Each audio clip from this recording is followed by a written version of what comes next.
Where is the ongoing war in the Middle East headed?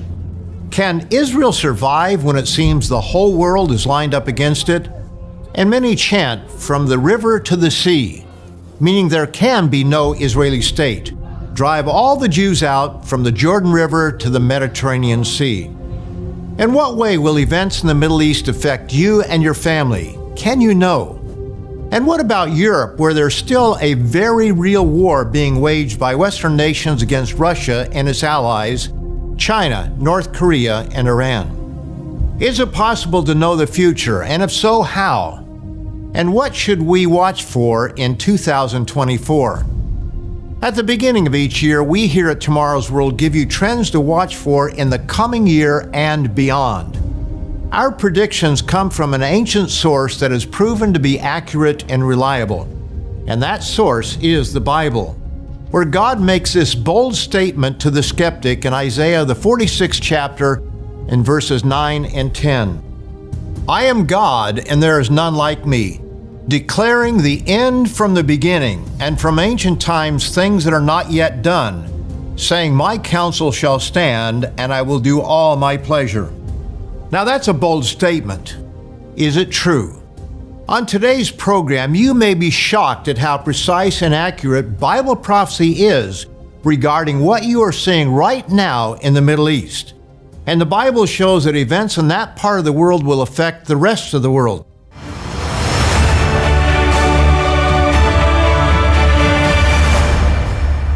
A warm welcome to all of you from all of us here at Tomorrow's World.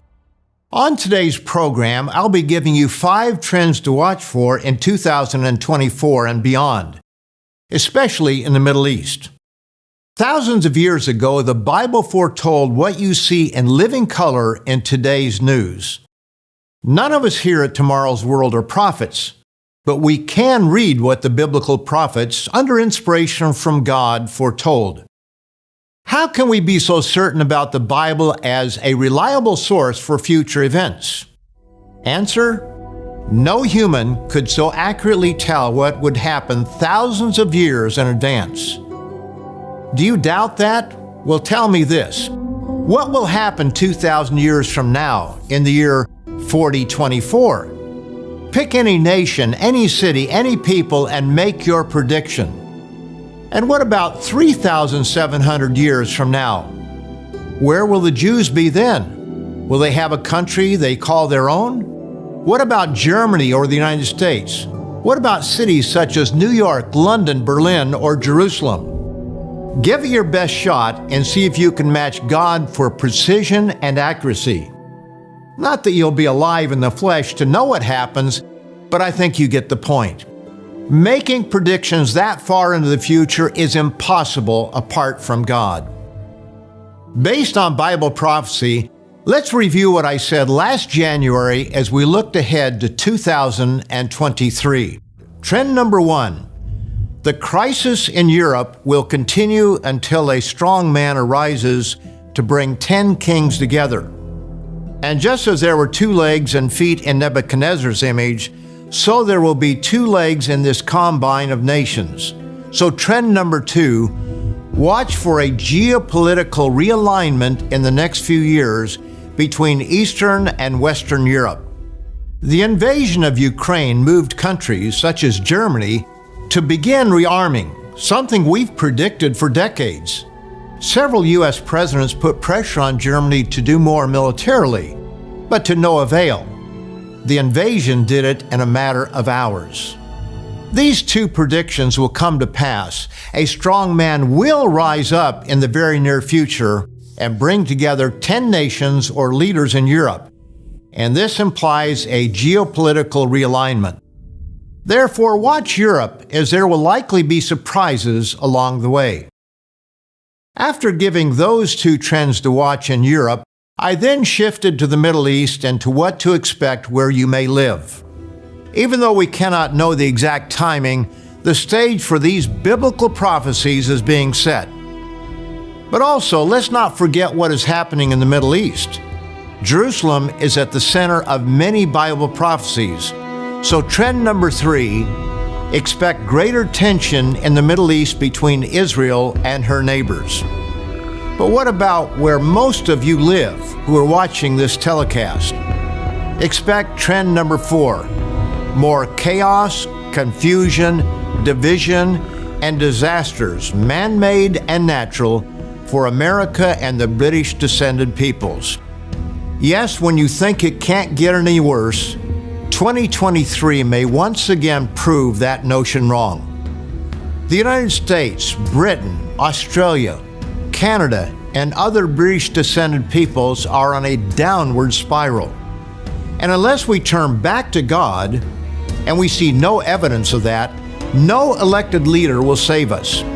We'll have ups and downs, but the trend will continue down.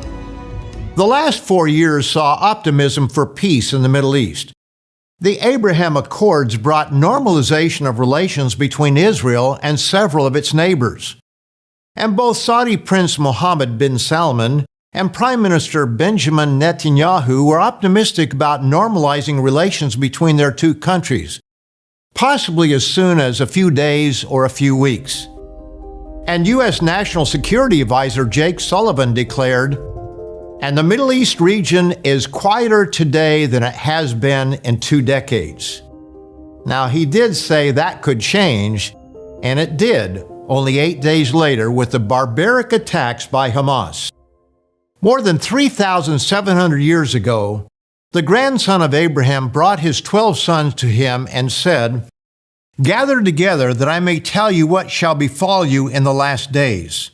In the last days is specific, but it's doubtful that Jacob, whose name was changed to Israel, had any idea how far into the future that would be. Apart from a revelation from God, no human being could possibly know what to expect of his progeny so far into the future. Now here's the prophecy for his son Judah, meaning the Jews. "Your hand shall be on the neck of your enemies. Judah is a lion's whelp. From the prey, my son, you have gone up. He bows down.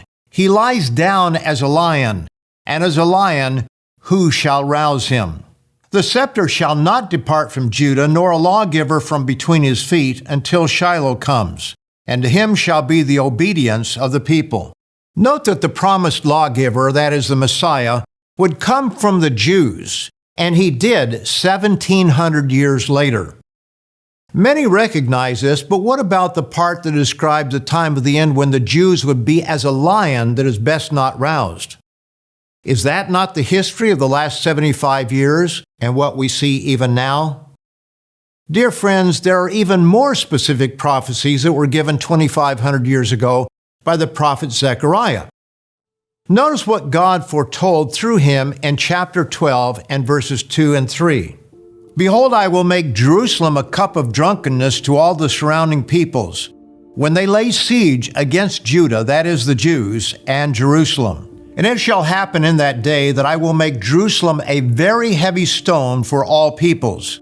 All who would heave it away will surely be cut in pieces, though all nations of the earth are gathered against it." Consider how specific and remarkable this passage is. Note these 5 points. Number 1, the Jews will be in Jerusalem. Now that was far from a given. It has not always been that way. The Romans destroyed Jerusalem in 70 AD and expelled Jews from the Holy Land in 135 AD. For more than 1,800 years, there was no Jewish state, not anywhere on earth. As Richard Ames explains in the Middle Eastern Prophecy, Jerusalem was in the hands of Byzantine rulers when it fell to a Muslim army led by Caliph Umar in 638. This crusade brought Jerusalem under Western control in the Latin Kingdom of Jerusalem, which held the city from 1099 to 1187, when Saladin reconquered Jerusalem for Islam.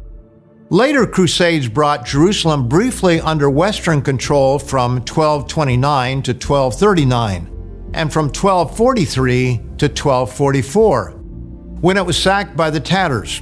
In 1247, the city fell to the Egyptian Mamluks, under whose control it remained until 1517, when Ottoman Sultan Selim I conquered the city. In 1917, the British took control, and through a series of events, the Holy Land was partitioned. giving the Jews a portion of it. They declared their independence to form a Jewish homeland in 1948. Arab neighbors immediately attacked and tried to drive the Jews out, but the lion rose up and prevailed. So while we may take it for granted that there is a Jewish state on the eastern end of the Mediterranean, it was not always so, not from 135 AD until 1948. But what else do we learn from Zechariah? Number 2, and it shall happen in that day that I will make Jerusalem a very heavy stone for all peoples. Now, is that true, my friends? When this was written, Christianity was more than 500 years in the future, and Islam nearly 600 years after Christianity.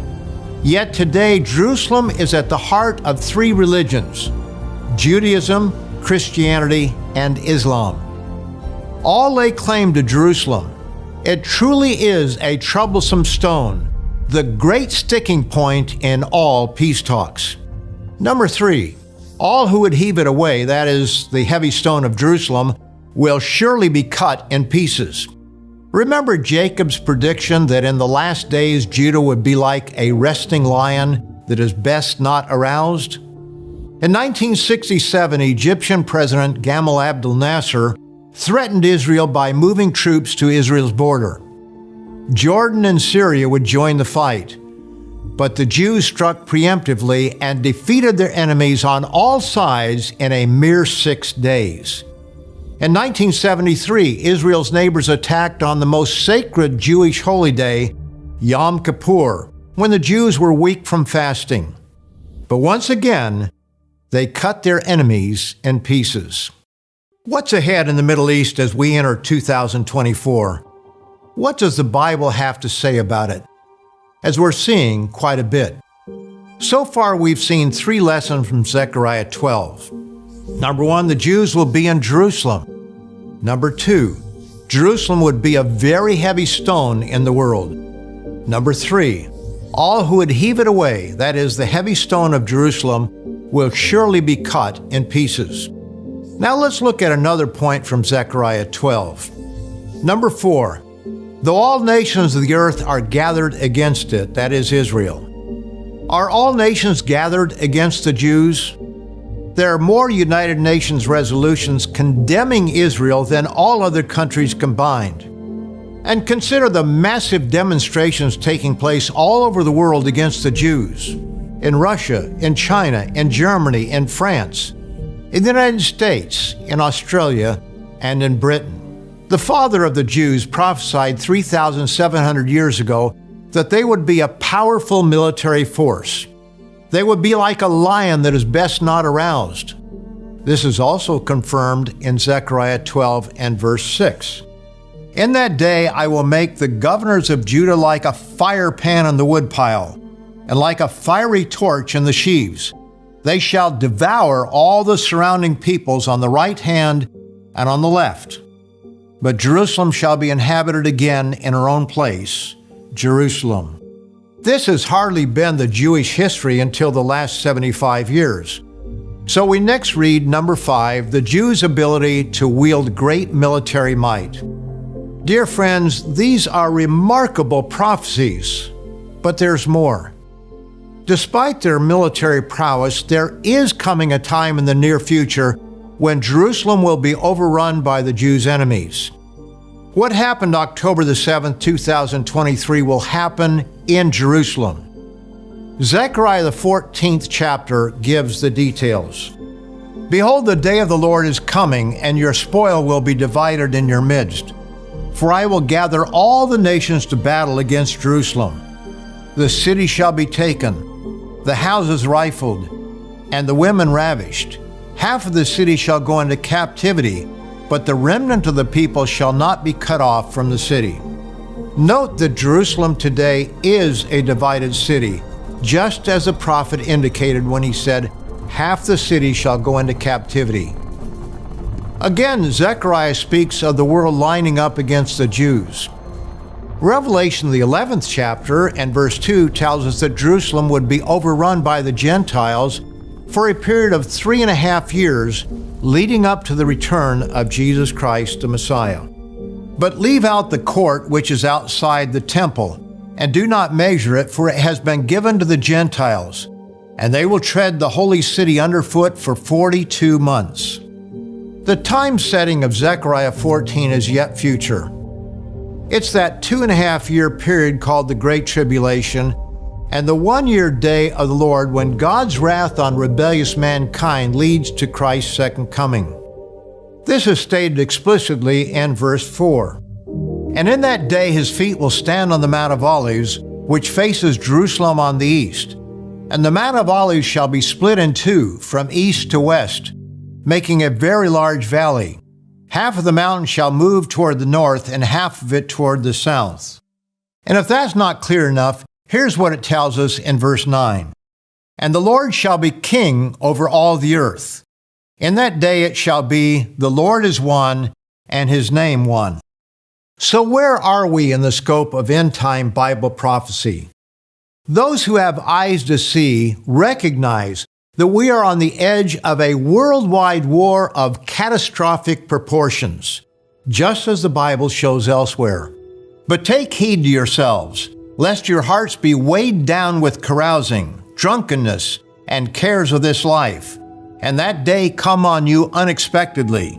For it will come as a snare on all those who dwell on the face of the whole earth.